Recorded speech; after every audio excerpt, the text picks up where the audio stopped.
नमस्कार, मैं राणा यशवंत आपका स्वागत करता हूँ। 5 राज्यों के विधानसभा चुनाव के नतीजे आए। इन नतीजों ने देश की राजनीति में एक बात साफ की। नरेंद्र मोदी के राष्ट्रीय राजनीति में उदय के बाद जितने क्षत्रिय क्षत्रप थे, लगभग सारे के सारे खेत रहे। तमिलनाडु और पश्चिम बंगाल ये 2 ऐसे गढ़ थे, एक जगह डीएमके और एक जगह टीएमसी बैठे हुए थे और स्टालिन भी चुनाव हारे, ममता बनर्जी भी हारी, दोनों पार्टियाँ चुनाव हारी। लेकिन पश्चिम बंगाल की चर्चा ज़्यादा है। अब आप उत्तर से लेकर के दक्षिण तक, पूरब से लेकर के पश्चिम तक, जितने भी बड़े नेता हैं क्षत्रिय क्षत्रप, अरविंद केजरीवाल, अखिलेश यादव, तेजस्वी यादव, ममता बनर्जी, स्टालिन, इन सब लोगों को बीजेपी ने हरा दिया। बंगाल की चर्चा इसलिए ज़्यादा है क्योंकि बंगाल को लेकर के बीजेपी लगातार 15 साल से नरेंद्र मोदी के राष्ट्रीय राजनीति में आने के बाद से कोशिश कर रही कि बंगाल उसके हिस्से आए। लेकिन ना 2016 में बीजेपी कामयाब हो पाई, ना 2021 में, लेकिन 2026 उसके लिए सफलता का रास्ता खोल गया। अब देश की जो राजनीति है, लोकतंत्र है, लोक अपेक्षाएं, लोक कल्याण और लोक मत, इन सब को नए सिरे से विमर्श में लाने की आवश्यकता महसूस हो रही है। इसलिए हमने आज अपने खास मेहमान के साथ अपने आप को जोड़ा और संगीत रागी जी, दिल्ली विश्वविद्यालय के आप प्रोफेसर हैं, आप संघ के विचारक भी कहे जा सकते हैं और संघ की विचारधारा और सिद्धांत के साथ चलने वाले जो भी लोग होते हैं वो पॉलिटिकली अपने आप को बीजेपी के साथ जोड़कर देखते हैं। आपका स्वागत है। पश्चिम बंगाल का चुनाव, मैं पश्चिम बंगाल से ही शुरू करना चाहता हूं क्योंकि वहां के नतीजों के बाद से देश में खलबली है। ममता बनर्जी ने कहा है कि ये दरअसल एक तरह की लूट है, एसआईआर के जरिए बीजेपी ने यहाँ चुनाव जीता है। और जितने भी इंडिया अलायंस के नेता हैं, सोनिया गांधी, राहुल गांधी, तेजस्वी यादव, अखिलेश यादव, अरविंद केजरीवाल, इन सबों ने फ़ोन करके अपना समर्थन ममता बनर्जी को दिया है। यानी कि ममता जो कुछ भी कह रही हैं या कर रही हैं, उनके साथ इनकी सहमति है। इस चुनाव को आप कैसे देख रहे हैं? देखिए, सबसे पहले तो उनके बयानों को ही हमें ले लेना चाहिए, उसी का मूल्यांकन करना चाहिए। शाम तक ममता बनर्जी कह रही थी कि ये शुरुआती ट्रेंड है और हमारे जो बूथ पे जो लोग हैं, जहाँ पर काउंटिंग सेंटर्स हैं, वहाँ पर लोग डटे रहें, छोड़े नहीं, शाम तक हमारी ही जीत होगी। यानी कि शाम तक उनको भरोसा था कि वो कहीं ना कहीं इस जीत करके चले आएंगे। उन्होंने किसी ईवीएम पर नहीं ये किया। मुझे लगता है कि चुनाव कई बार होता है ना, लोगों को जब उम्र हो जाती है तो अपने मौत की कभी कभी आहट आती है, सुनाई पड़ना शुरू हो जाती है और वो एक दिन मौत उसके दरवाजे तक दस्तक दे चुका होता है। वही स्थिति है, उनको हार की आहट सुनाई पड़ रही थी और हार की आहट में वो जानते थे कि वो जीतती कैसे है। वो जानती थी कि जीतते हैं हम छापा वोट के कारण जीतते हैं। वो जानती थी कि हम जीतते कैसे हैं, तो बांग्लादेशी इन्फिल्ट्रेशंस खास करके जो मुसलमान हैं वो वोट देते हैं, उनके कारण जीतते हैं। वो जानती थी कि हमारे टीएमसी के गुंडे जो हैं, वो जो भारतीय जनता पार्टी के जो वोट देने वाले हैं, सभी को वोट नहीं देने देते हैं। ऐसा तो है नहीं कि सभी को रोक देंगे, लेकिन सभी को वोट नहीं देने दिया जा सकता है। सभी को रोका नहीं जा सकता है, लेकिन सभी को वोट नहीं देने दिया जा सकता है। और पिछली बार भी पैरामिलिट्री फोर्सेस की कंपनियां लगी थीं, लेकिन मैं बार बार कहता था, क्या वो गांव में जाकर के लोगों को करती हैं, उनको सुरक्षा का वातावरण दे सकती हैं? तो उत्तर मिलता था नहीं, क्योंकि पैरामिलिट्री फोर्सेस की कंपनियां जो हैं वो बूथ पर होती थी, बूथ से 100 मीटर आगे होती थी और कुछ राउंड में हुआ करती थी। लेकिन यदि गांव के चौराहे पर यदि कोई उसके पंचायत व आदमी गुंडा बैठ जाए और कहे कि वोट देने नहीं जा रहा है, आपका वोट हो चुका है, तो फिर किसकी मजाल जो वहाँ पर पश्चिम बंगाल में पंचायत चुनाव में आपने देखा होगा 75 लोगों की मौत हुई थी। जब पिछला चुनाव हुआ था तो 58 लोगों की मौत हुई थी। मैं इसलिए आंकड़े बता रहा हूँ कि बंगाल में चुनाव कैसे जीता जाता था। जो सीपीएम की जो संस्कृत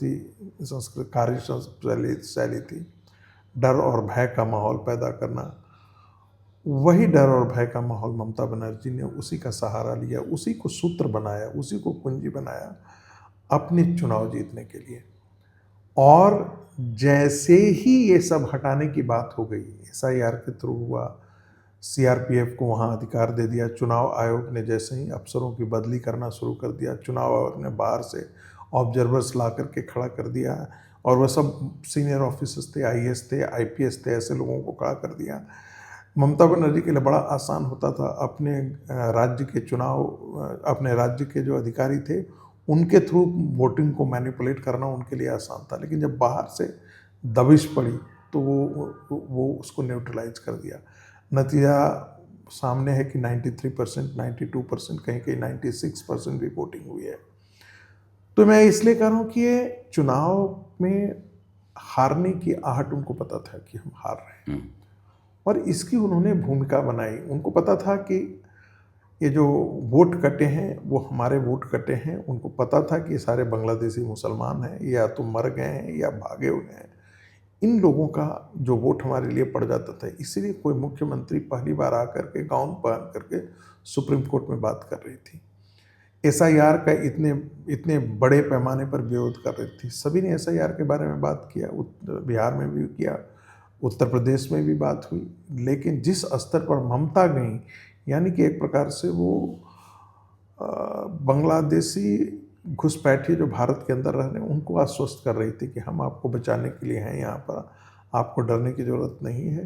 वो उनके वोट बैंक को वो एक ढंग से सुनिश्चित करना चाहती थी। अब जैसे ही ये सब चीज़ें खत्म होने शुरू हो गई, उनको अपने वोट के, उनको डर, हार की आहट उन्हें सुनाई देने पड़ेंगे। और जब कल शाम हुआ और जब आंकड़े आकर के टेलीविज़न स्क्रीन पर दिखाई देने लगे, तब उनके सुर बदल गए। तब उन्होंने वोट चोरी का नारा जो राहुल गांधी कह रहे थे वही बात उन्होंने किया। मज़ेदार बात यह है कि 81 सीटें फिर भी उन्होंने जीत करके लाई। और 81 सीटें वो कौन सी सीटें हैं? वही सीटें हैं जहां मुस्लिम बहुलता है, और जहां 40% से ज़्यादा मुस्लिम हैं वहाँ पर उनका स्ट्राइक रेट अलग है। जहाँ 20% से ज़्यादा मुस्लिम जनसंख्या है वहाँ पर उनका स्ट्राइक रेट अलग है। लेकिन वहीं जीती, अपवाद में नहीं जानता, इसका विश्लेषण करना अभी बाकी है, लेकिन वहीं जीती जहाँ पर मुस्लिम बहुलता थी। मुस्लिम एक मुश्त होकर के वोट किया, हिंदू एक मुश्त होकर के वोट किया, और नतीजा रहा कि हिंदुओं ने, और मैं आज सुबह ट्वीट भी किया था, मैंने कहा था कि जिस प्रकार से जब बाबरी ढांचे का विध्वंस हुआ तो अशोक सिंघल जी की पहली प्रतिक्रिया थी, ये हिंदुओं के अंदर जो पनपा हुआ आक्रोश, पेंटअप था, जिसे हम कहते हैं एकत्र हुआ, उसका एकाएक विस्फोट है। तो हिंदुओं ने जो बंगाल के अंदर प्रताड़ना देखी, वह उसका विस्फोट हमें कल जाकर के दिखाई दिया। मुझे मैं बार बार सोचता था कि ये बंकिम की धरती है, ये स्वामी विवेकानंद की धरती है, ये महर्षि ऋषि अरविंद की घोष की ये धरती है, विपिन चंद्र पाल की धरती है, रामकृष्ण परमहंस की धरती है। ये धरती तो स्वाभाविक तौर पर भारतीय एक सांस्कृतिक राष्ट्रवाद की सबसे उपजाऊ जमीन है, और वहाँ पर एक विधर्मी राष्ट्रवाद का एक विधर्मी आइडियोलॉजी, कांग्रेस तो थी ही, पंडित नेहरू के कार्यकाल और उनके नेतृत्व में भारत अपने सांस्कृतिक वैभव की न तरफ लौट रहा था, न अपने सांस्कृतिक जड़ों की तरफ लौट रहा था। जब कांग्रेस उखड़ी तब तो उससे भी ज़्यादा एक क्रूर विचारधारा जो बाहर से आया था उसका वहाँ पर बीजारोपण हुआ, और वो 34 साल तक राज किया कम्युनिस्ट। ममता से लगा था कि ममता कम्युनिस्टों के खिलाफ लड़ रही हैं, लेकिन ममता बांग्लादेशी मुसलमानों के घुसपैठियों के लिए संसद में लोकसभा के आसन के आगे जाकर के पेपर फाड़ करके फेंक दिया आसन की तरफ कि आप बांग्लादेशी घुसपैठियों पर क्यों नहीं बात करते हैं, वही ममता जब बंगाल में आती हैं और चुनाव जीत करके आती हैं, उनको लगता है कि नहीं, यही बांग्लादेशियों एक वोट बैंक है, उनके साथ वो खड़ी हो जाती हैं। तो बंगाल के चुनाव में हिंदुओं ने विस्फोट किया कि मैं यहाँ पर बैठा था और जब वसीर घाट की घटना देखता था कि कैसे थाने जला दिए जा रहे हैं, हिंदुओं को मारा जा रहा है, जब मालदा में दंगे हुए तब मैंने देखा हिंदुओं को पीटते हुए, जब पंचायत चुनाव हुआ तब 28,000 के लोग आपस के आसपास भाग गए, झारखंड भाग गया, आसाम जा गए। और जब कहा जाता था कि बंगला संस्कृति, तो बंगाल के हिंदुओं ने संदेश खाली सुना होगा तो उनकी आत्मा नहीं रोई हुई क्या? क्या बंगाल के हिंदुओं ने जब बांग्लादेश के अंदर हिंदू मारे जा रहे थे इस्लाम के नाम पर और इस्लामिस्टों के द्वारा मारे जा रहे थे, तब उनको आसन्न खतरा नहीं दिखाई दिया होगा क्या? जब हम यहाँ दिल्ली में बैठे हुए उनके लिए मैंने आंखें तर हो रही थी, हम अंदर से तड़प रहे थे कि क्या किया जा सकता है उन हिंदुओं के लिए जो बांग्लादेश में हमारे हिंदू मारे जा रहे हैं। और भारत का कोई मुसलमान सड़कों पर आकर के नहीं है। गाजा के लिए वो लड़ रहा है, गाजा के लिए लड़ रहा है, ईरान के लिए लड़ रहा है, लेकिन बांग्लादेश में इस्लामिस्टों के द्वारा हिंदू मारे जा रहे थे। भारत का कोई मुसलमान, कोई भी नेता, उदारवादी नेता आकर के खड़ा होकर बोले, तब मैं समझता था क्या बंगाल के हिंदू नहीं चेते। और मैं बार बार टेलीविजन स्क्रीन पर भी बोलता था, बार बार पिछले 1 साल से दोहरा रहा था, बंगाल के हिंदुओं यदि अब भी नहीं चेते तो तुम्हारे बेटी बहनों की वही दुर्दशा होगी जो कश्मीर के अंदर पंडितों का हुआ। मुझे लगता है कि उन्होंने सुना होगा, उनकी भी आंखें, जैसे ही उनको लगा कि हाँ अब सुरक्षा के लिए सीआरपीएफ आ गए हैं, अमित शाह ने भेज दिया है, अब सुनिश्चित कर दिया है अमित शाह ने कि कोई भी हमारी तरफ आंख उठा करके देखेगा तो कोई है अमित शाह नाम का व्यक्ति बैठा हुआ जो हमारी सुरक्षा सुनिश्चित करता है। जैसे ही ऐसे हुआ, आपने देखा हिंदुओं का विस्फोट हुआ, अद्भुत विस्फोट। एक सवाल फिर आता है, बीजेपी ने पूरा जो कैंपेन किया वो ममता बनर्जी के बैड गवर्नेंस को लेकर के, कि यहाँ बेरोज़गारी है, यहाँ भय है, यहाँ एक शिकंजा जो सिंडिकेट है वो बना हुआ है, महिलाओं की सुरक्षा वो खतरे में है। यह सारे जो मामले थे, इन मामलों पर बीजेपी अपनी तरफ से कहती कि मेरे आते हुए ये सब कुछ हट जाएगा। अब ऐसा लग रहा है कि बीजेपी और आप जैसे जो विचारक हैं वो मानते हैं कि दरअसल ये पोलराइजेशन का नतीजा है। बांग्लादेशी मुसलमानों के ज़रिए या उनके हाथों हिंदू जिस तरह से आतंकित प्रताड़ित था बंगाल के भीतर बकौल आपके, उसका विस्फोट है ये, ना कि बीजेपी ने बाकी सारे मुद्दों को उठाया था उसका नतीजा है। ये क्या सिर्फ पोलराइजेशन है, बांग्लादेशी घुसपैठियों के आतंक और डर से मुक्ति का नतीजा है? देखिए यशवंत जी, आप तो बहुत सीनियर पत्रकार हैं, बहुत अच्छा अनुभव इस फील्ड में है, दशकों आपने इसमें गुजारा है। हर चुनाव के अंदर कोई एंकर मुद्दा होता है। ये भय किसका था? भय किस कारण से बंगाल में पैदा हुआ? भय इस कारण से बंगाल में पैदा हुआ कि बंगाल की डेमोग्राफी को बांग्लादेशी मुसलमानों ने आकर के बदल दिया। और टीवी राजेश्वर की रिपोर्ट है 1998 का। टीवी राजेश्वर जो है वो पश्चिम बंगाल के गवर्नर थे और आईबी के डायरेक्टर वो रह चुके थे।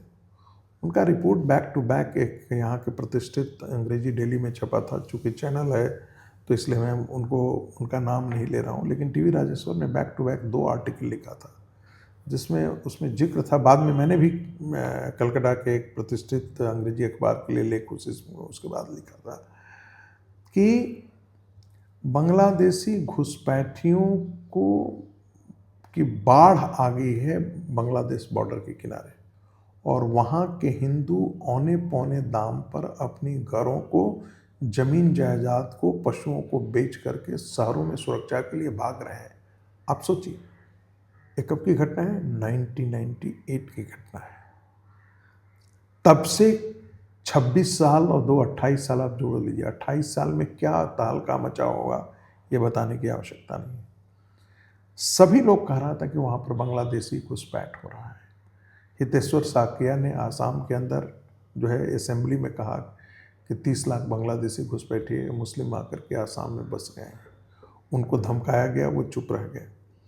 आपको याद होगा कि इंद्रजीत गुप्त जब होम मिनिस्टर थे, गृह मंत्री थे, संसद के पटल पर उन्होंने कहा कि 1 करोड़ से ज़्यादा बांग्लादेशी घुसपैठिए आकर के भारत में रह रहे हैं। ये कोई भारतीय जनता पार्टी का डेटा नहीं था। श्री प्रकाश जायसवाल ने 2004 में फिर संसद के पटल पर इस बात को दोहराया। बुद्धदेव भट्टाचार्य ने एक्सेप्ट किया कि हाँ, बहुत सारे बांग्लादेशी, लाखों बांग्लादेशी घुसपैठिए आकर गए, जिस पर उनको पार्टी की तरफ से पोलित ब्यूरो में फटकार भी लगाई गई थी। ये एक सच्चाई थी।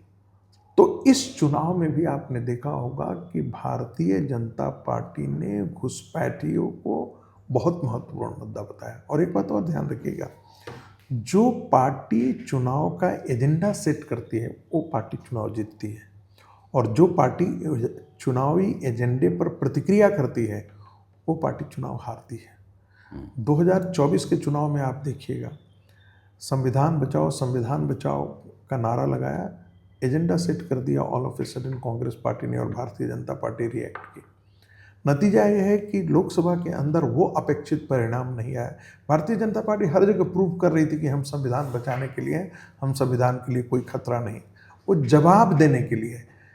यहाँ पर एक के बाद एक एजेंडा भारतीय जनता पार्टी ने तय किया। कैसे तय किया? बांग्लादेशी घुसपैठियों और उनके कारण उपजे डर। बांग्लादेश के अंदर हत्याएं हो गई, वो भी एक लोगों को लगा कि अरे वाकई भारतीय जनता पार्टी जो कर रही है उसमें कुछ दम है। तो बंगाल का जो भद्र मानुष लोग था, जिसे कहते हैं पढ़ा लिखा जो समाज, अपर कास्ट, जो ममता बनर्जी ब्राह्मण के नाम पर, अपर कास्ट के नाम पर, पढ़े लिखे लोगों के नाम पर जाकर के एक अलग बांग्ला संस्कृति और पहचान के नाम पर जो उनके साथ आकर के खड़ी हो जाया करती थी, उसको लगा कि जो भारतीय जनता पार्टी कर रही है उसमें बहुत दम है। दूसरी बात, आप किसी को आप ले लीजिए, हमारी एक प्रोफेसर है यहीं पे काम करती हैं, अब आपको मैदी मकान बनाना है तो उनके गुंडे लोगों ने कब्जा कर लिया। सबसे पहले आप अपनी प्रॉपर्टी छुड़ाइए, फिर सीमेंट कहाँ से आएगा, गारा कहाँ से आएगा, छड़ कहाँ से आएगा, ये सारा का सिंडिकेट। तो लोगों को एक कनेक्ट हुआ।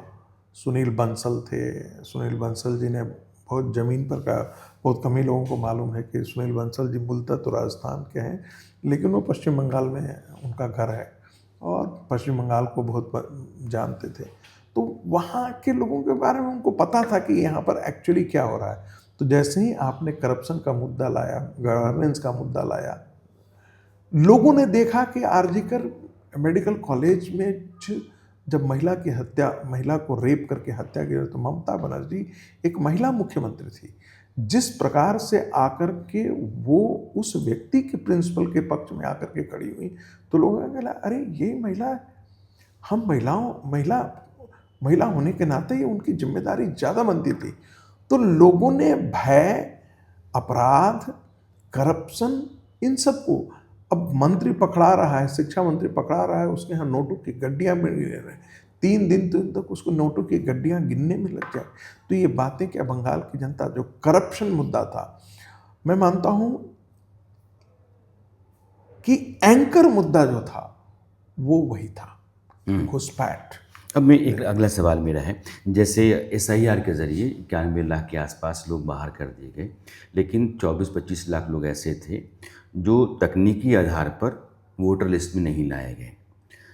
तो वो जो डिस्क्रिपेंसीज थी, उसके आधार पर योगेंद्र यादव के बयान को मैं आपके सामने रखना चाहता हूँ। उन्होंने कहा कि दरअसल यह जो संख्या है वो उतनी ही है जितनी BJP और TMC के बीच में हार जीत का अंतर है।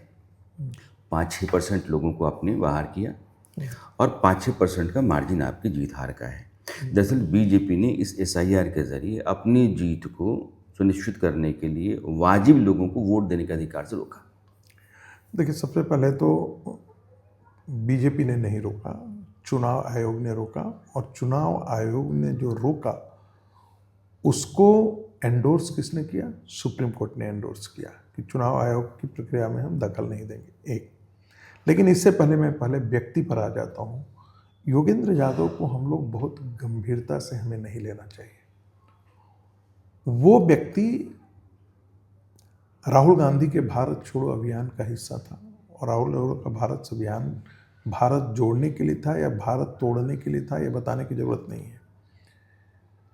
उन लोगों के साथ राहुल गांधी चल रहे थे जो जॉर्ज सोरोस के फाउंडेशन से पैसे लिए थे, और जॉर्ज सोरोस का फाउंडेशन वही था जिसका पूरा भारत को बाल्कनाइज कर देना है, ये उसका उस आदमी का एजेंडा है।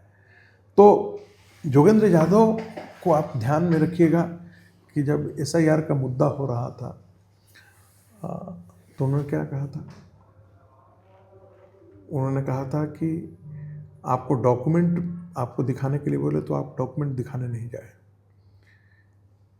NRC के मुद्दे पर बात वही कर रहे थे कि आपके घरों में जाए तो आप उनको मत दिखाइएगा, डॉक्यूमेंट नहीं दिखाने की ज़रूरत है। यानी कि तुम भारत में रहते हो, भारत में तुम्हारे पास डॉक्यूमेंट है लेकिन तुम दिखाओगे नहीं। तो ऐसे लोगों को अपराधी वृत्ति, जो बातें तो बहुत अच्छी अच्छी मधुर करता है लेकिन अंदर से विषैला है, मैं योगेंद्र यादव की उसी कैटेगरी का आदमी मानता हूँ। कोई निष्पक्ष राजनीतिक विश्लेषक है, मैं भी कह रहा हूँ कि मैं निष्पक्ष नहीं हूँ, ठीक है। मेरा राष्ट्रीय स्वयंसेवक संघ के वैचारिक अधिष्ठान के साथ लगाव है, लेकिन मैं कोई भी इस प्रकार की बातें नहीं कह सकता हूं कि जो देश विरोधी हो जाए। वो व्यक्ति तो देश विरोधी बातें भी करता है, जायज ठहराता है। अब आप मुझे बताइए कि 90 लाख जो वोटर कटे गए, ध्यान रखना चाहिए 90 लाख प्लस 27 लाख, 90 लाख वो आंकड़ा है जिनको या तो वो पाए नहीं गए, या तो वो दिवंगत हो गए, या जो डबल एंट्री जिनकी थी, या जो लोग यहाँ से छोड़ करके कहीं और दूसरी जगह जा करके पलायन कर गए थे और वहाँ उनका वोटर था। तो क्या ऐसे लोगों को वोट देने का अधिकार होना चाहिए था? उत्तर है नहीं। इन 90 लाख लोगों का वोट किनको पड़ता था पहले? इसी चोरकट ममता बनर्जी को पड़ता था ना, ममता बनर्जी की पार्टी को पड़ता था ना। ये जो गुंडों की पार्टी है, ये जो बदमाशों की पार्टी थी, जो वोट नहीं देने की बात करती थी, 90 लाख आप गलत तरीके से वोट आप दिया करते थे, जिसे छापामार वोटिंग करते हैं बंगाल, जिसे साइंटिफिक रिगिंग कहा जाता है। इस शब्द का प्रयोग पहली बार बंगाल के ही अंदर हुआ। जहाँ से सोमनाथ चटर्जी बोलबुर से लड़ते थे, वहाँ वोटों की संख्या ज़्यादा होती थी, वोटर लिस्ट से ज़्यादा वोट पड़े हुए होते थे। ये मैंने एक पुस्तक में पढ़ा था, और एक नंबूदरी करके व्यक्ति थे, पहले पायनियर में के बड़े वरिष्ठ पत्रकार थे, उन्होंने बंगाल पर एक पुस्तक लिखी है। उसमें उसका उन्होंने जिक्र किया है कि किस प्रकार से किन किन कंस्टिट्यूएंसी में जितनी वोट है उससे भी ज़्यादा वोटें पड़ जाती थी। तो ये बंगाल का चरित्र बताता है। उसको क्या किया, इसी प्रकार के वोटिंग हुआ करती थी। तो ये तो 90 लाख का हुआ। अभी 23 लाख का क्या आंकड़ा क्या है? अब आप मुझे बताइए कि बेटा 25 साल का और बाप 35 साल का, ये लॉजिकल डिस्क्रिपेंसी है या नहीं है? है या नहीं है? मैं जानना चाहता हूँ, है ना? मैं नाम की बात से मैं नहीं कह रहा हूँ, लेकिन इस तरह के अपवाद हैं सामान्य स्थितियों में लोग। दूसरी बात, सारे मुसलमानों के वोट कटे हैं ऐसा नहीं है, 2 लाख मटुआ समुदाय के भी वोट कटे हैं। मैं एक आंकड़ा आपसे रखना चाहता हूँ। ये एक आंकड़ा कहता है कि 112 सीटों पर 25,000 या इससे ज़्यादा मतदाताओं के नाम कटे, जहाँ 72 सीटों पर बीजेपी जीती, 39 सीटों पर टीएमसी जीती। 2021 में ये आंकड़ा ठीक उलट था, टीएमसी 86 सीटों पर जीती थी और बीजेपी 26 सीटों पर जीती थी। लेकिन इस बार SIR हुआ तो अब 72 सीटों पर बीजेपी आ गई, 39 सीटों पर टीएमसी चली गई 86 से। तो इसलिए कह रहे हैं कि दरअसल SIR जो है वो टीएमसी को सत्ता से बेदखल करने का हथियार है। देखिए, SIR पहले नहीं हुआ था क्या? बिहार के अंदर नहीं हुआ था? 2005 में जब बिहार के अंदर SIR हुआ तो 13 लाख वोट कटे थे। लालू की सत्ता पलट गई थी, उस समय नीतीश जी मुख्यमंत्री बन करके आए। SIR होना अपने आप में गलत तो नहीं है। यदि वोट काटा गया है और कोई क्लेम नहीं कर रहा है, 90 लाख पर तो किसी ने क्लेम नहीं किया, वोटर्स डिस्क्रिपेंसी है, इसी पर तो क्लेम हुआ ना।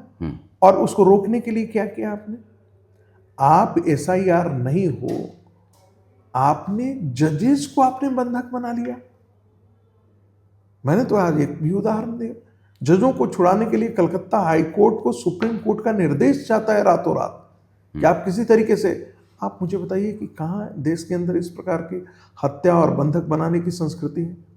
जो काम हम 80 के दशक में जब हम 10th वगैरह 9th 10th में पढ़ा करते थे, तो 80 के दशक में जो बिहार में देखते थे कि कहीं बम फूट गया, बूथ लूट लिया, फलना लूट गया, वो भी अपवाद दिखाई देता। बिहार के अंदर उस प्रकार की चीज़ें नहीं हुआ करती थी, उतने पैमाने पर नहीं होती।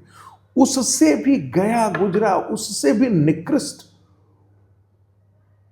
इस प्रकार का तो चुनाव बंगाल में होता था। और यही गिरोह, मैं बार बार कहता हूं, ये गिरोह है, ये देश विरोधी गिरोह है। और कौन सा ये देश विरोधी गिरोह है? यही ये लोग हैं जो इसका जो जो जो है उसके साथ खड़े हो जाया करते थे। यही लोग हैं जो जो है वो उसका विरोध करते थे, ममता बनर्जी के पक्ष में खड़े होते थे और एसआईआर के विरोध में भी खड़े थे। कपिल सिब्बल, प्रशांत भूषण, अभिषेक मनु सिंघवी, ये सारे लोग क्या क्या कर रहे थे? इसी चीज का विरोध कर रहे थे। एसआईआर क्यों नहीं होना चाहिए? ये तो मतदाता शुद्धिकरण है। आपको जानते हैं कि फेक मतदाता भी रहना चाहिए वहां पे? मैं इसलिए कह रहा हूँ कि इंडिया अलायंस के जितने भी नेता हैं वो सब मान रहे हैं कि उनका वजूद खतरे में है और बीजेपी धीरे धीरे सबको ख़त्म कर देगी। अब तो कोई है नहीं।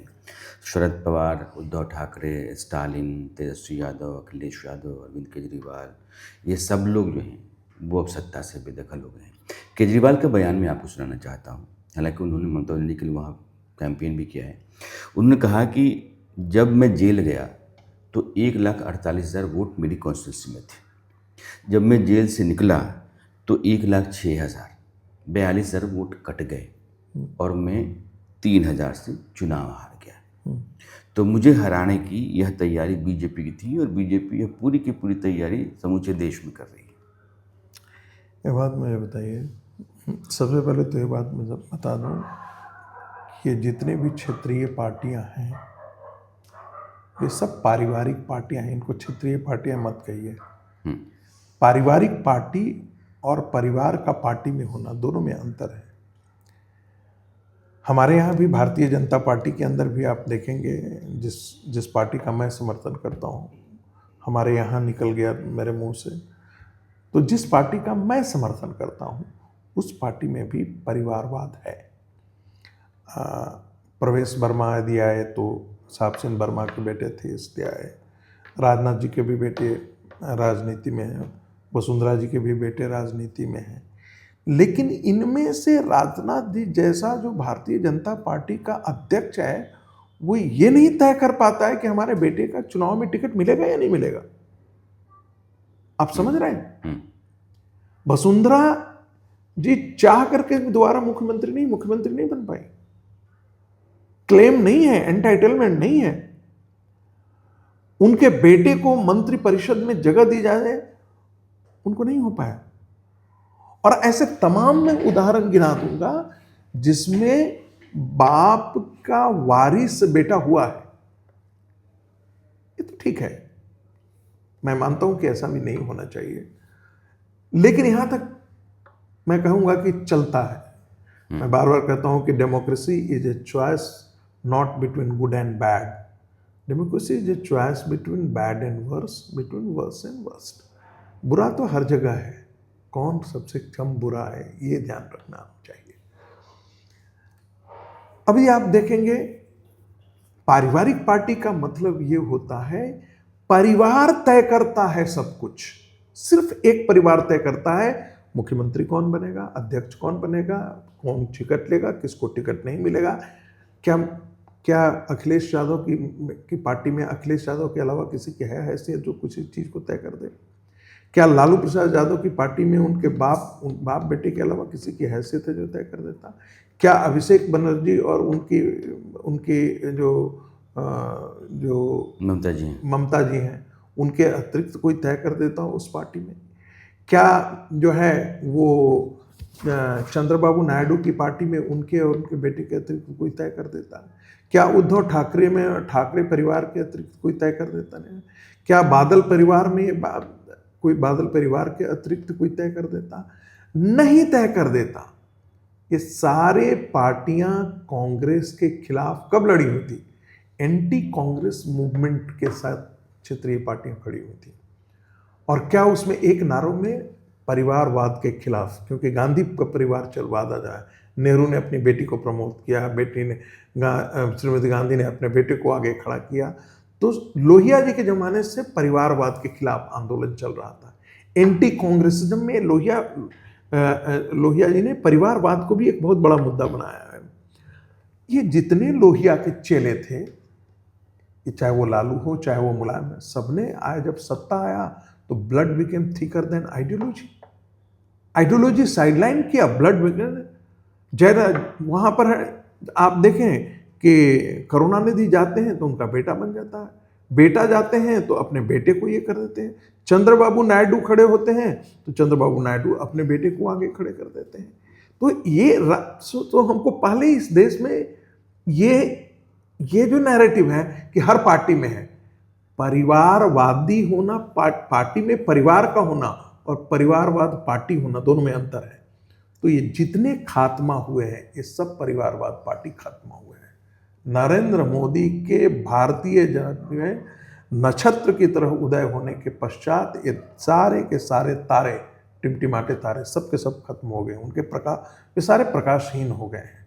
जैसे सूर्य आसमान में आता है तो सारे तारों की खत्म हो जाते हैं, उनके प्रकाश ही नहीं होते, सिर्फ सूर्य चमकता है।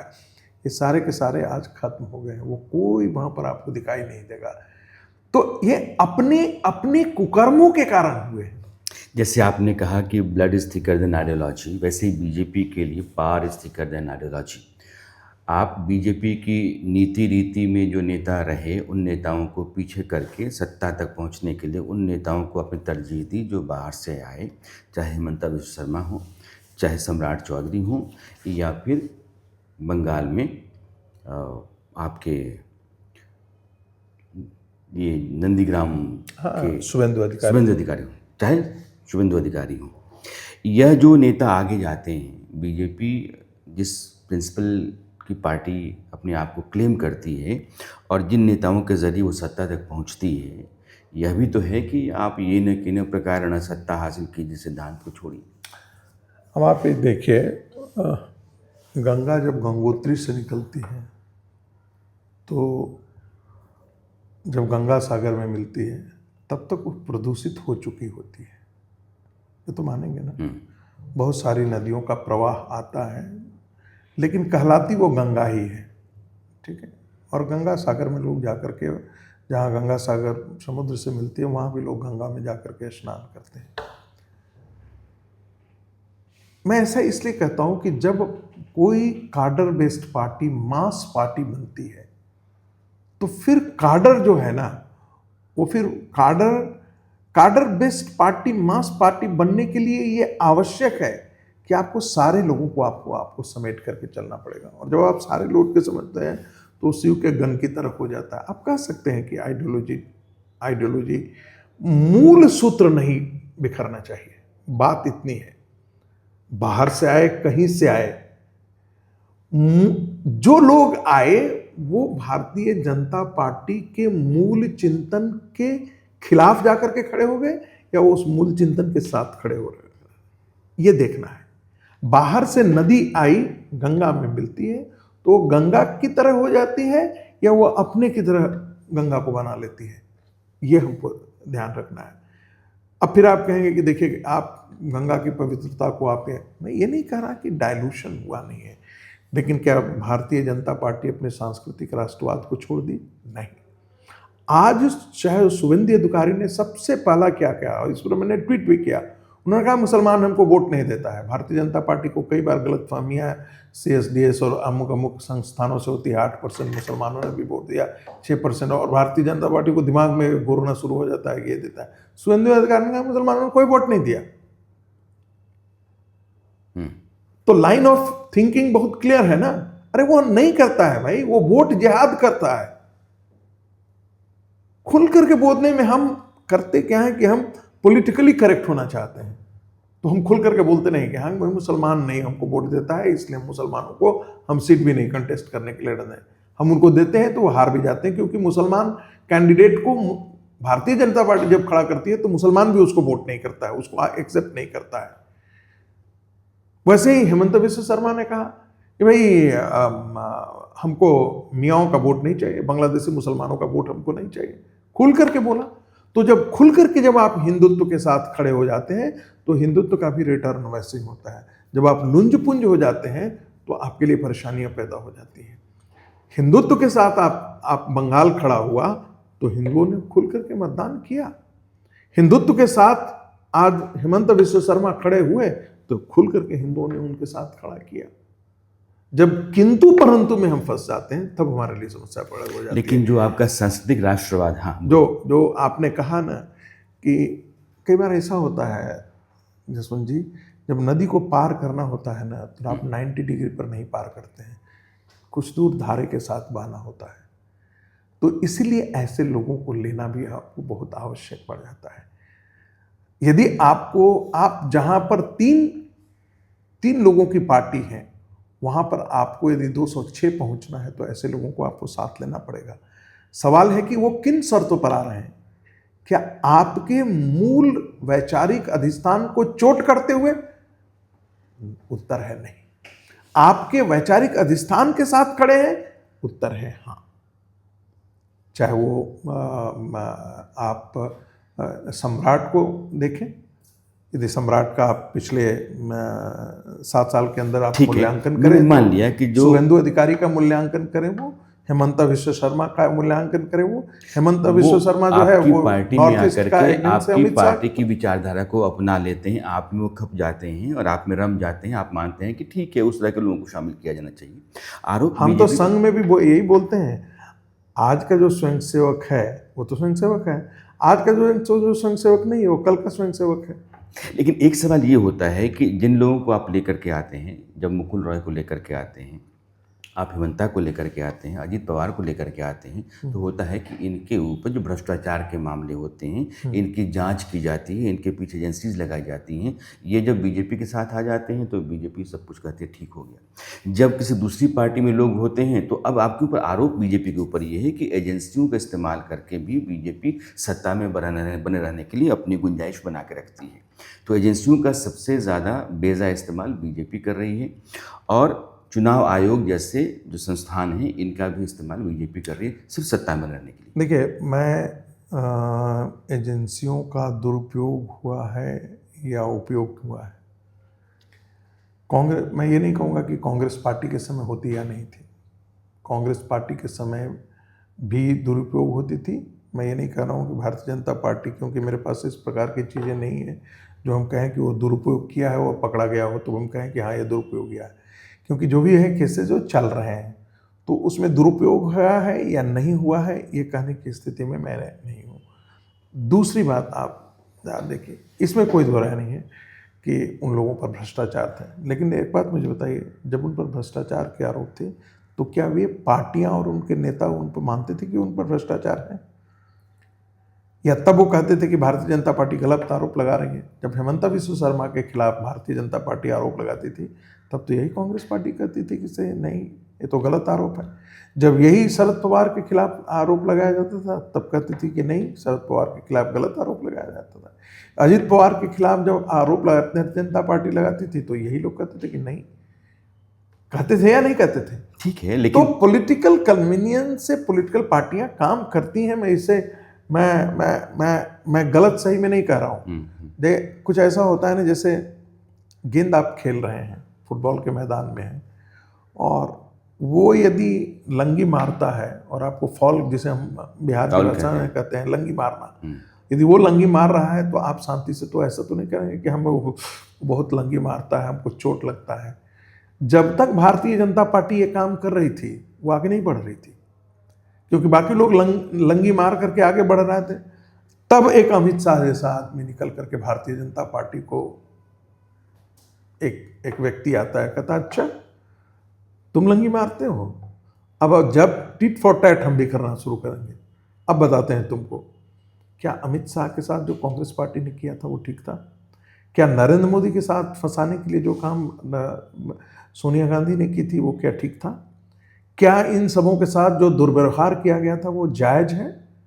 तो जब कृष्ण ने जब कर्ण को मारा था ना, तो युद्ध के नियम के विपरीत था और वो अर्जुन ने कहा कि भगवान वो रथ पर नहीं है, कैसे बाण चलाऊं? तो बोला यही आदमी तो है।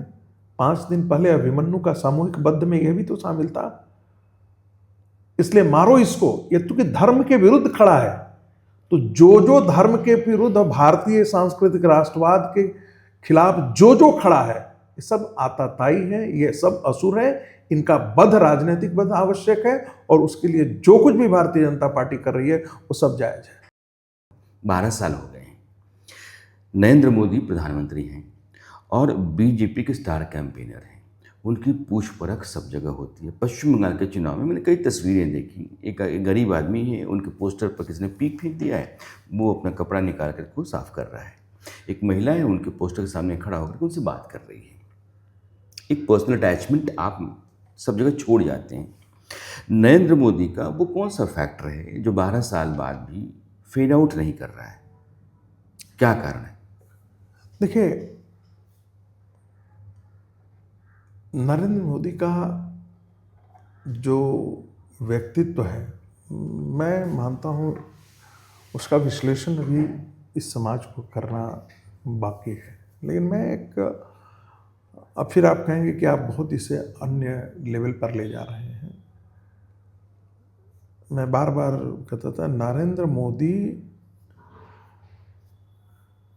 बनाए नहीं जाते हैं, ये ईश्वरीय देन होते हैं ऐसे लोग, या नियति तय करती है उनकी भूमिका। दीनदयाल जी दोबारा कोई पैदा नहीं लिया, अशोक सिंघल दोबारा पैदा नहीं लिया, दत्तोपंत ठेंगड़ी दोबारा पैदा नहीं लिया। मैं कह रहा हूँ जरा सोचिएगा, ये सारे संघ के प्रयोगशाला से ही आए थे, बट संघ भी दूसरा दीनदयाल पैदा नहीं कर सका, दूसरा गोलवलकर पैदा नहीं कर सका, दूसरा दत्तोपंत ठेंगड़ी पैदा नहीं कर सका। ठीक है, तो नरेंद्र मोदी के व्यक्तित्व में आपने कहा ना, क्या है ऐसा वेदांत छवि, जिसे कहते हैं ना अटूट राष्ट्रवाद। जो व्यक्ति हमेशा अपने राष्ट्र राष्ट्र राष्ट्र के लिए हमेशा सोच रहा हो। अब कोई कहेगा व्यक्तिनिष्ठ, सामूहिक निष्ठ, क्या क्या, कोई हर तरीके से बात कर सकता है, हर व्यक्ति स्वच्छंद है। लेकिन जरा आप देखिए क्या किया नरेंद्र मोदी ने। किसी ने सोचा था कि 370 खत्म हो जाएगा? मैंने तो नहीं सोचा था। हम तो 370 इस यूनिवर्सिटी में सिलेबस में पढ़ाते हैं, दिल्ली यूनिवर्सिटी में, इसी जगह, इसी जहाँ पर आप बैठे हुए हैं, यहीं पर हमने सिलेबस बनाया था और उसमें 370 का भी डाला था। यहाँ हम पढ़ाते थे। 35 तब जब देश में कहीं नहीं बात की जाती थी, तब हम दिल्ली यूनिवर्सिटी में सिलेबस में लाए थे और हम बच्चों को पढ़ाते थे कि कितना खतरनाक है। ये हम सब पढ़ाते थे। आज 2015 से हमने पढ़ाना शुरू किया था, 19 में जाकर के खत्म हुआ। मैं 2015 से यहाँ दिल्ली यूनिवर्सिटी में पढ़ा था। मैं नहीं जानता था कि 370 खत्म भी होगा इस देश में, और भारत के अंदर एक पाकिस्तान पनप रहा है जहाँ से 4.5 लाख हिंदुओं को ये कहकर भगाया जाता है कि तुम अपनी बहन और अपनी जवान बेटियों को यहाँ पर छोड़ जाओ, या तो कन्वर्ट कर जाओ, नहीं तो यहाँ से बाहर चले जाओ। ये नारे हुआ करते थे। यदि आप उन नारों को सुनेंगे तो आपके रोंगटे खड़े हो जाए। इसी देश में, जम्मू एंड कश्मीर में, कहा जाता था, हिंदुओं तुम अपनी बेटियों को यहीं छोड़ जाओ, अपनी पत्नी, जवान पत्नियों को यहाँ छोड़ जाओ और यहाँ से चले जाओ, या पूरे के पूरे कन्वर्ट कर जाओ। ये ऑप्शन थे। और रातों रात 4.5 लाख हिंदुओं को भाग करके वहाँ से आना पड़ता। 370 खत्म किया, 35 खत्म किया। किसी ने नहीं सोचा था। राम मंदिर किसी ने सोचा था कि बन जाएगा? विध्वंस तो हो गया, मैं उसका साक्षी हूँ 1991 में, लेकिन लगता नहीं था कि कोई पार्टी जो है वो अब कोई आपने देखा होगा कि अटल जी की सरकार के समय जो है वो सारा जो लैंड था वहाँ के आसपास का और सारा कंट्रोवर्शियल हो गया था। पहले तो 2.4 एकड़ ही था, पूरे के पूरे लैंड जो है वो कंट्रोवर्सी में चला गया था। तो लगता नहीं था, लेकिन उसका भी निकाल आया। वक्फ बोर्ड किसी ने टच करने की सोची थी क्या? किसी की हैसियत थी क्या? वो सब काम नरेंद्र मोदी ने। 3 तलाक का मुद्दा कोई छू सकता था क्या? नरेंद्र मोदी ने छुआ ना। एनआरसी सीए कोई लागने की हिम्मत कर सकता था क्या? नरेंद्र मोदी ने किया ना। तो ये आप देखिए कि भारत की राजनीति में कितना, और ये सब काम जो कि निष्ठा से हुआ है, और सभी के मन के साथ था। भारतीय जनता पार्टी का 1975 के बाद आपको कोई भी आपको नेशनल एग्जीक्यूटिव काउंसिल की आप मीटिंग जरा देखिए, उसमें सब में था बांग्लादेशी घुसपैठियों को हम बाहर रहे हैं। राम मंदिर का मुद्दा हमारा जो पालमपुर के बाद आया, लेकिन कश्मीर का मुद्दा तो हमेशा था, लेकिन भारतीय जनता पार्टी जब कोalition सरकार में थी तब भी नहीं कर पाई। तो ये सारी चीजें देश के व्याकरण को बदला है। मैं बार बार कहता हूं, नरेंद्र मोदी ने देश के व्याकरण को बदला है। 1991 का दिन आप याद कीजिए, ग्लोबलाइजेशन वर्सेस स्वदेशी था ना। राष्ट्रीय स्वयंसेवक संघ ने भी स्वदेशी जागरण मंच की स्थापना की थी। तो एक धारा थी जो ग्लोबलाइजेशन थी, दूसरे उसकी विपरीत धारा स्वदेशी थी। दूसरा था एक धारा सांस्कृतिक राष्ट्रवाद का था, दूसरी धारा जो है वो मंडल कमीशन का था। ये दो धाराएं आपस में लड़ रही थी, वो धारा आपस में लड़ रही थी। स्वदेशी और ग्लोबलाइजेशन आपस में लड़ रहा था, सांस्कृतिक राष्ट्रवाद और इसमें खिलाफ नरेंद्र मोदी ने इन सारे धाराओं की तरह कुछ शंकर की जटा के अंदर जैसे बांध करके खड़ा कर दिया हो, वैसे बांध करके खड़ा कर दिया। क्या सामाजिक न्याय की इससे बड़ी परिभाषा हो सकती है कि जिन माँ बच्चियों को, गरीब तबके की माँ बच्चियों को सूर्यास्त होने का इंतजार होता था कि यदि उनको पखाना जाना हो तो वो अंधेरे में जाए, और वहाँ पर किसी प्रधानमंत्री ने क्यों नहीं यह सोचा कि उनको एक शौचालय दिया जाए? किसी प्रधानमंत्री ने नल से जल की बात क्यों नहीं सोची? किसी प्रधानमंत्री ने वो सभी को हम घर दें ये सुनिश्चित करने का काम क्यों नहीं किया? सब माताओं के बहनों की आंखें धुंधली हो जाती हैं, उनकी आंखें खराब हो जाती हैं, उनके लिए हम व्यवस्था करें, हम सिलेंडर की व्यवस्था करें, हम बिजली की व्यवस्था करें। ये काम तो बहुत पहले हो जाना चाहिए था, सभी तक अनाज पहुंच जाए, कोई भूखा न रहे। इससे बड़ा सामाजिक न्याय की क्या परिभाषा? एक आरोप नरेंद्र मोदी पर लगता है कि चुनाव जीतने के लिए वो सही मौके का इंतज़ार करते हैं। एक फेज़ का चुनाव हो जाता है तो दूसरे फेज़ में जिन इलाकों में चुनाव होना होता है या चुनाव के ख़त्म हो जाने के बाद वो कहीं और चले जाते हैं, मंदिर में चले जाते हैं। उदाहरण तौर पर मैं इस बार आपको देखता हूँ, पश्चिम बंगाल का चुनाव हुआ। पश्चिम बंगाल के चुनाव से ऐन पहले संसद का विशेष सत्र बुलाया गया और कहा गया कि इसमें महिलाओं के आरक्षण के संशोधन विधेयक को पास कर दिया जाए। हालांकि वो कानून पहले बन गया था, लेकिन सरकार चाहती थी कि 2029 से पहले लागू कर दिया जाए, तो संशोधन लाया जाए। और इसका फ़ायदा पश्चिम बंगाल के चुनाव में मिला। मैं इसलिए कह रहा हूँ क्योंकि नरेंद्र मोदी खुद कह रहे थे कि यह जो महिलाओं का आक्रोश रहा है उसका नतीजा पश्चिम बंगाल में आपको भोगना पड़ा और बाकी सभी दलों को भोगना पड़ेगा। देखिए, आपने दो बातें कही। पहली बात तो कि बंगाल चुनाव के फायदे के लिए जो महिलाओं का आरक्षण बिल था वो नए सिरे से संशोधित बिल जो है वो लेकर के आए, संसद में आया, विशेष सत्र बुलाया गया। किसने रोका था कि ममता बनर्जी उसका वोट ना करें उस पर? आप किसके ये में आए? आप राहुल गांधी के कहने पर आए जो स्वयं डूबे हुए हैं? आप किसके कहने पर आए? स्टालिन के कहने पर आए? क्या भारत में चुनाव दक्षिण भारत का होता है, उत्तर भारत का होता है या पूरे भारत का होता है? कल जाकर के नॉर्थ ईस्ट कहना शुरू कर दे कि भाई हमारा तो प्रतिनिधित्व ही नहीं होता है, हमको बराबर का प्रतिनिधित्व, तो हम तो इतना बड़ा लैंड मास है, हमारा तो कुछ प्रतिनिधित्व है, हम रहें या जाएं क्या फर्क पड़ता है भारतीय संसद को? ऐसे देश चलता है। एक घर का, एक परिवार का व्यक्ति, चूंकि उसके पास वो मुख्यमंत्री बन गया है, द्रविड़ पॉलिटिक्स के आने में हिंदी की लड़ाई, हिंदी के खिलाफ लड़ाई का क्या मतलब बनता है भाई? आजादी की लड़ाई की भाषा हिंदी थी या नहीं थी, या अंग्रेजी भाषा थी? हम अंग्रेजी के खिलाफ लड़ रहे थे, उस अंग्रेजी आपको स्वीकार है, एक अंग्रेज की भाषा, बाहर की आई हुई भाषा आपको स्वीकार है, लेकिन भारत की अपनी भाषा आपको स्वीकार नहीं है। त्रिभाषा फार्मूले को लागू करने के लिए भी आप कहते हैं कि नहीं, ऐसा नहीं होना चाहिए। लेकिन वहां आप सुनिए, एक चीज ध्यान सुनिए।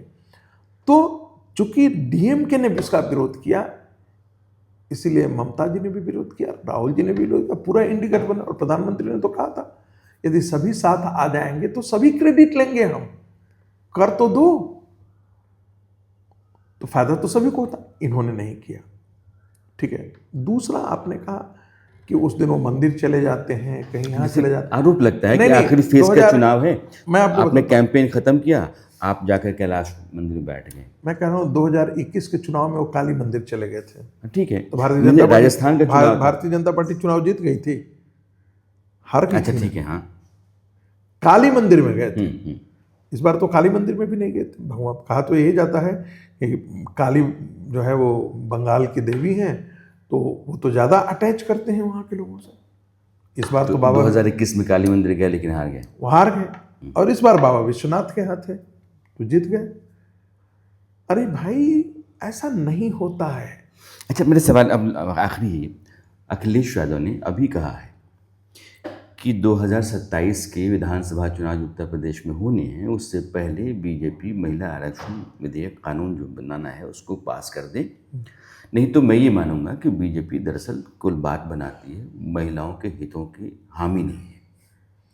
अब महिलाओं को डर सताना शुरू हुआ है, ठीक है ना। जैसे कंस को हमेशा कृष्ण याद आते थे, सपने में भी कृष्ण याद आते थे, क्योंकि भविष्यवाणी हो चुकी थी कि देवकी का पुत्र, तो 8वां पुत्र तुमको मारेगा, ठीक है। तो अब उनको डर सताने लगा है कि मारेगा, भारतीय जनता पार्टी पीटेगी, चुनाव में तहस नहस कर देगी, क्योंकि महिला आरक्षण का उन्होंने भी। अब आप बताइए, महिलाओं का आरक्षण होता तो शेड्यूल्ड कास्ट महिलाओं का आरक्षण नहीं बढ़ता, महिलाओं का नहीं बढ़ता, एसटी का नहीं बढ़ता। तो आपने ओबीसी की राजनीति किसके बल पर, किसके खिलाफ की? एसटी, एससी, जनरल, किया या नहीं किया? महिलाओं के खिलाफ आप जाकर के ये किए। और एक बात मुझे बताइए, संविधान के अंदर कहाँ लिखा हुआ है कि भाई ओबीसी कैटेगरी के लोगों के लिए कॉन्स्टिट्यूएंसी आरक्षित किया जाएगा? है कहीं पर? कहीं है प्रावधान? एससी और एसटी का प्रावधान तो था, लेकिन संसद और विधायिका में, मैंने विधान पालिका में जो है कॉन्स्टिट्यूएंसी का आरक्षण हो, एक प्रावधान तो संविधान सम्मत भी नहीं है। लेकिन आप इसलिए इसको मुद्दा बना रहे हैं क्योंकि आपको अड़ंगा डालना था। जब ये पास हो रहा था तब आपने अड़ंगा नहीं डाला था, तब तो आपने इसको मुद्दा नहीं बनाया था बहुत जोर से। आप उस समय भी जरा इसका विरोध कर देते, तब नहीं विरोध करा। अब आप विरोध करते हैं क्योंकि आप शुद्ध राजनीति कर रहे हैं, और अभी भी जो कर रहे हैं वो शुद्ध राजनीति, क्योंकि अब उनको आहट चौकट तक अब डर सताना शुरू हो गया है, दरवाजे तक आना शुरू कर दिया है। क्योंकि उधर तो शुभेंदु अधिकारी तो, यहाँ तो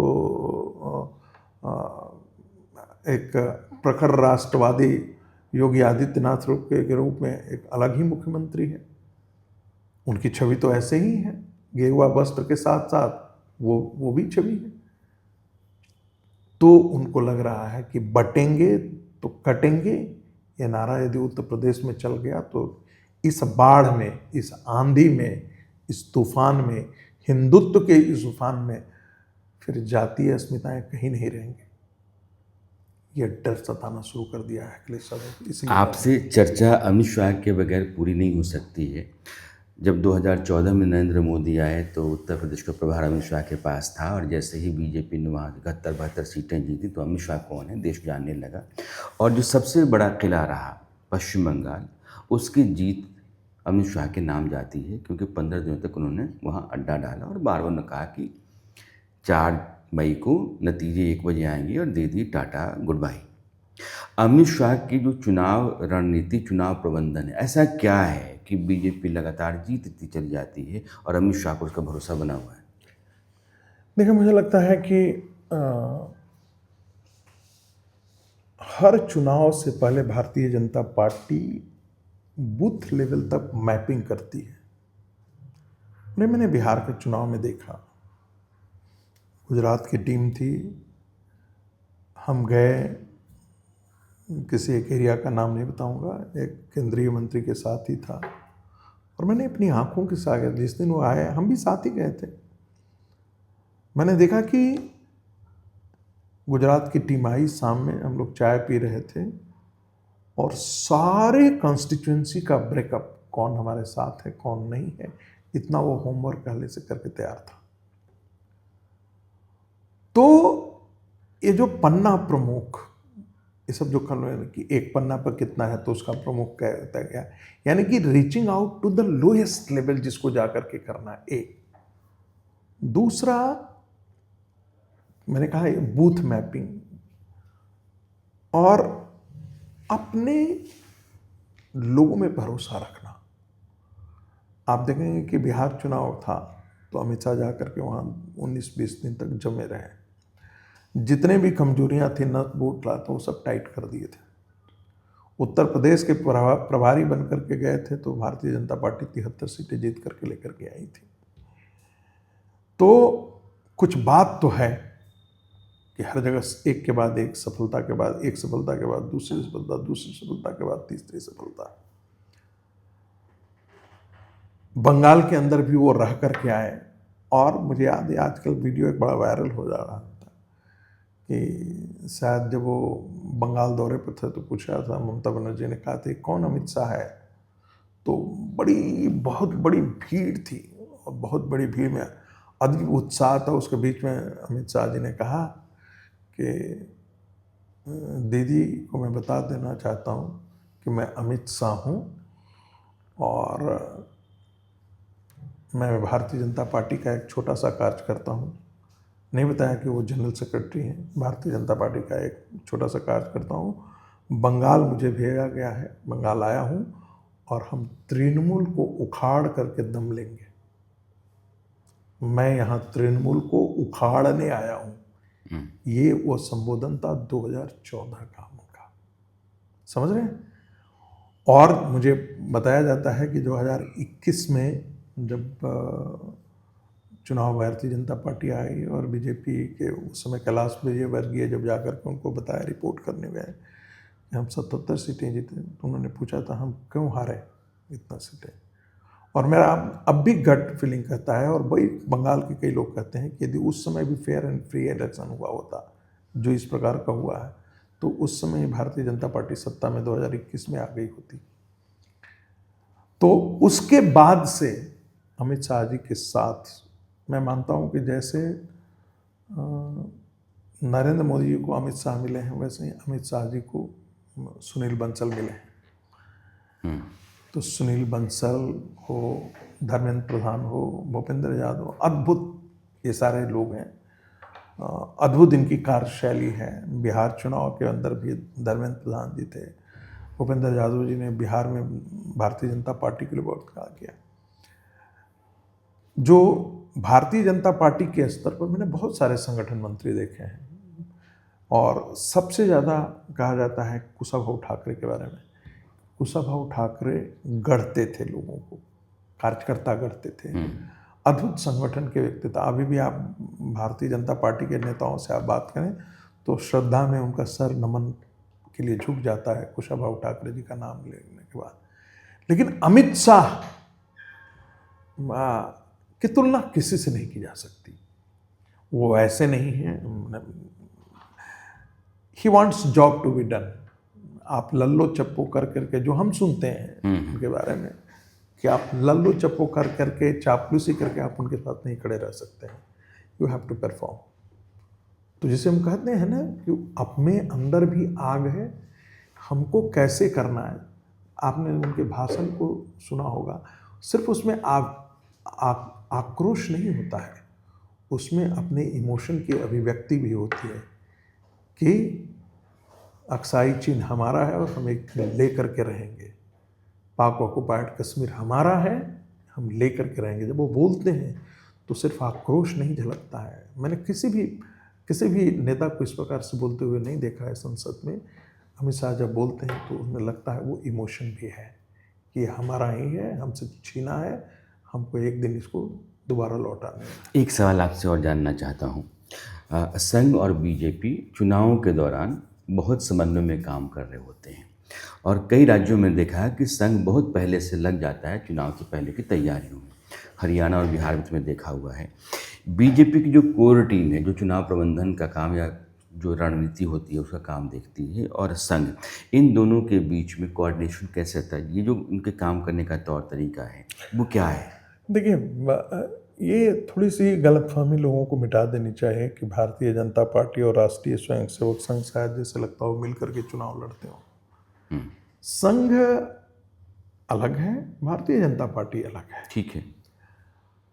वैचारिक अधिष्ठान चूंकि एक है, इसलिए समन्वय भी होते रहता है, बातचीत भी होता है, संपर्क भी होता रहता है, मदद भी होता है यहाँ से भी। लेकिन संघ क्या करता है कि हर जगह छोटी छोटी टोलियों में मतदाता जागरूकता अभियान चलाता है। आप जाएं, उसका हिस्सा होता है घरों तक संपर्क करना। भारतीय जनता पार्टी घरों तक कैसे जाकर के घर घर जाकर के संपर्क नहीं है। संघ का काम ही है व्यक्ति से व्यक्ति को जोड़ना और व्यक्ति से जोड़ते हुए आगे बढ़ते जाना है। तो संघ के कार्य करने की पद्धति अलग है, भारतीय जनता पार्टी की पद्धति अलग है। भारतीय जनता पार्टी के साथ नारे होते हैं, भारतीय जनता पार्टी के साथ कार्यक्रम होते हैं, भारतीय जनता पार्टी के साथ बड़े बड़े जिसको कहते हैं भीषण सभाएं होती हैं। वो भारतीय जनता पार्टी के कार्य करने की पद्धति है। संघ की पद्धति थोड़ी ऐसी है कि 4 स्वयंसेवक उठे, शाखा से निकले, आज अमुक अमुक घरों में जाना है, आज इनके यहाँ चलना है, आज उनके यहाँ चलना है, आज उनके यहाँ चलना है। उनके साथ बैठ कर के बातचीत में बताना है कि क्यों चुनाव में आपकी भागीदारी ज़रूरत है, चुनाव के मुद्दे क्या हैं, देश के हित किस में है, बाकी निर्णय आपका है। मोटे तौर पर वो मेंटली शिप अप करते हैं उन लोगों को जिन आप कह बीजेपी सकते की हैं, तरफ ले जाना चाहते हैं। आप कह सकते हैं, उनको जिम्मेदारी का एहसास दिलाते हैं कि राष्ट्र के प्रति आपकी क्या जिम्मेदारी है। चलते चलते नवीन मेरे साथ है। नवीन ने कहा था कि संगीत जी से जब आप बात ख़त्म कीजिए तो मेरा सवाल ज़रूर पूछिएगा कि टीवी चैनलों पर बहस के दौरान आपकी आशुतोष से इतनी दोस्ती क्यों दिखाई पड़ती है? देखिए, आशुतोष मेरे मित्र हैं और हम दोनों का वैचारिक धरातल अलग है। और जब वैचारिक बात होती है तो हम एक दूसरे को कभी नहीं छोड़ते हैं। और मेरा अपना भी मानना है कि वैचारिक निष्ठा अपनी जगह है, दोस्ती अपनी जगह है। लेकिन वैचारिक निष्ठा के कारण हम दुश्मनी किसी से ले लें, यह भी ठीक नहीं है। जो दोस्त हैं वो है, लेकिन वैचारिक निष्ठा पर हम अपनी जगह खड़े हैं। लेकिन सब चाय पीने बाहर निकलेंगे तो साथ साथ मुस्कुराते हुए। अटल जी भारतीय जनता पार्टी है, हम तो सभी हिंदुओं को गले लगाना चाहते हैं। तो ये एक ऐसा सवाल है, बहुत सारे लोग, एक बार हम लोग आज तक के लिए प्रोग्राम कर रहे थे और जामा मस्जिद के पास हम और आशुतोष दोनों का किसी ने फ़ोटो खींच लिया। आशुतोष ने उसे ट्विटर पर डाल दिया तो राजदीप ने अगले दिन आज तक में हम मिले तो उन्होंने कहा तुम दोनों गाली खा रहे हो। तो हम लोग हंसने लगे। मित्रता अपनी जगह है, वो व्यक्तिगत संबंध का दायरा होता है और राजनीतिक धरातल पर हम अलग खड़े होते हैं। हम अपने डिपार्टमेंट में, हमारे यहाँ नक्सल लोग भी हैं, हाँ, प्योर घोर नक्सल समर्थक लोग हैं, बट वे मेरे बड़े अच्छे मित्र हैं। लेकिन जब वैचारिक लड़ाई होती है तो हम अपनी जगह खड़े होते हैं, वो अपनी जगह खड़े होते हैं और उसमें हम कोई बख्शते नहीं हैं। इस मामले में आप किसी से भी पूछ लीजिएगा। विचार और संबंध ये दोनों अपनी अपनी मर्यादाएं रखते हैं, अपनी अपनी लक्ष्मण रेखाएं दोनों की होती हैं। दोनों का पालन करते हैं तो माहौल कभी ख़राब होता नहीं है। न विचारधारा से और वैचारिक से आप दूर जाते हैं, न अपनों से दूर जाते हैं जिनके साथ आपकी विचारधारा नहीं मिलती है। तो भारतीय लोकतंत्र की बड़ी खूबी है ये, और लोकतंत्र की गुंजाइश देता है कि आप जितना असहमत हो सकता है असहमत होइए। मुझे मैं बता दूं, मुझे मेरे गुरु जो मेरे लिए प्रातः स्मरणीय भी, मैं जिन्हें मानता हूँ, वो भानु जी, और वो पांचजन्य के संपादक थे, भानु प्रताप जी। तो भानु जी बताया करते थे कि कई बार लोहिया जी दीनदयाल जी को दे देते थे कि हमारा मैनिफेस्टो लिख देना, हमारी पार्टी का मैनिफेस्टो तुम लिख देना। तो ये संबंध था। राजनीति में विभेद हो सकता है, कटुता और शत्रुता नहीं होनी चाहिए। ये कटुता और शत्रुता जो है ये बाहर का विचार है हमारे यहाँ। यह वामपंथियों ने लाया। वामपंथियों से कांग्रेसियों ने, खास करके श्रीमती सोनिया गांधी के बाद ये चीज़ें आई। उससे पहले इस ढंग का था ही नहीं था भारत की राजनीति। आप उस समय का संसद का आप अधिवेशन देखिएगा। मुझे एक वाकया याद आता है कि जब सेना को लेकर के कुछ जॉर्ज फर्नांडिस टिप्पणी कर रहे थे, तो स्वर्गीय चंद्रशेखर जी उठ गए और बोले, जॉर्ज अब बहुत हो गया, ये बात नहीं, ये बात आप बंद कीजिए, यहीं रुक जाइए। और जॉर्ज फर्नांडिस वहीं रुक गए। हम सभी जानते हैं कि अटल जी का चंद्रशेखर जी के साथ क्या संबंध था और अटल जी का नरसिंह राव के साथ क्या संबंध था। ये आयातित विचार से, ये घृणा की जो संस्कृति है वो वामपंथ की देन है भारतीय राजनीति को। और बंगाल में जो ये हत्याओं की संस्कृति है, यह भी वामपंथ की देन है। केरला के अंदर शत्रुता बोध का ये जो है, अंतिम बात कह दूँ, महाभारत के अंदर